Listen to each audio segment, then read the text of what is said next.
नमस्कार सभी साथियों का HBN24 न्यूज में स्वागत है। लाइक एंड शेयर कीजिए चैनल को और सब्सक्राइब नहीं किया है तो सब्सक्राइब कर लीजिए। बताना चाहूंगा कि कांग्रेस पार्टी जहां एग्जिट पोल में 45 से 50 सीटें जीत रही थी, वहीं पर मेरे को भी उम्मीद थी कि कांग्रेस पार्टी 45 का आंकड़े के आसपास पहुंच जाएगी। यह आपने हर वीडियो में देखा होगा, लेकिन कांग्रेस पार्टी अभी रुझानों में 35 सीटों पर चली है। अभी भी काउंटिंग रुकी है, लेकिन भूपेंद्र सिंह हुड्डा कह रहे हैं कि 10 सीटों पर जहां काउंटिंग के अंदर बीजेपी आगे चल रही है, उन 10 सीटों पर भाजपा गड़बड़ कर सकती है। साफ साफ आदेश दे दिया है कि रुके रहें, वर्कर कार्यकर्ता रुके रहें। यानी चौधरी भूपेंद्र सिंह हुड्डा को अभी भी सरकार बनने की उम्मीद है। मैं आपको बताऊंगा कि 10 सीटें जो काउंटी के बीच अड़ी हुई है, उनमें से एक सीट है आदमपुर, जहां पर कांग्रेस प्रत्याशी लगभग 1300 वोटों से डिक्लेयर हो चुके थे, लेकिन री काउंटिंग करवाई जा रही है। यहां पर 1300 वोटों से जीत गए थे। ऐसे ही भाजपा की बहुत सारी सीटें हैं जो डटी हुई है, जो कांग्रेस के पलड़े में जा रही है। अगर ऐसा होता भी है तो भी कांग्रेस पार्टी पूर्ण बहुमत का आंकड़ा पार नहीं कर पाएगी,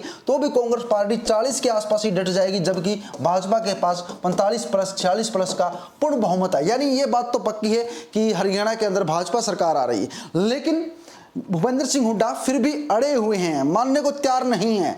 और यहां पर जिस प्रकार से एग्जिट पोल हुए थे, उसके बाद कह रहे हैं कि बहुत बड़ी गड़बड़ी इस चुनाव में की जा रही है। जहां पर कई कांग्रेस के नेता कह रहे हैं कि ईवीएम में गड़बड़ी कर दी गई है, या चुनाव डालते समय बोगस वोटिंग की गई है, या बोगस वोटिंग पोलिंग के माध्यम से भाजपा पार्टी जीत रही है। जब कोई एग्जिट पोल में नहीं है, ओपिनियन पोल में नहीं है, तो भाजपा पार्टी कैसे हासिल कर रही है 46 से 50 सीटें। भूपेंद्र सिंह हुड्डा ने साफ साफ कह दिया कि 10 सीटों पर वर्कर डटे रहे हैं, जो तकड़ी फाइट की जीते हैं वो सीटें हम जीत रहे हैं। किसी भी हाल में भाजपा के पलड़े में वो सीटें नहीं जाने देंगे, जिसके कारण वर्करों को आदेश भेज दिया गया। और काफी जबरदस्त सीट तो आदमपुर की सीट है, जहां पर कांग्रेस प्रत्याशी लगभग जीत ही गए थे, लेकिन रुकवा दी गई काउंटिंग और रीकाउंटिंग अब चल रही है। अब देखते हैं कि शाम को नतीजे क्या रहते हैं। क्या इन नतीजों में कोई हेरफेर होगा? क्या भाजपा की 10 सीटें कम कर कांग्रेस पार्टी हरियाणा के अंदर सरकार बना पाएगी? आप लोग भी कमेंट करें। बने रहिएगा HBN24 न्यूज के साथ। लाइक एंड शेयर कीजिए। जय हिंद साथियों।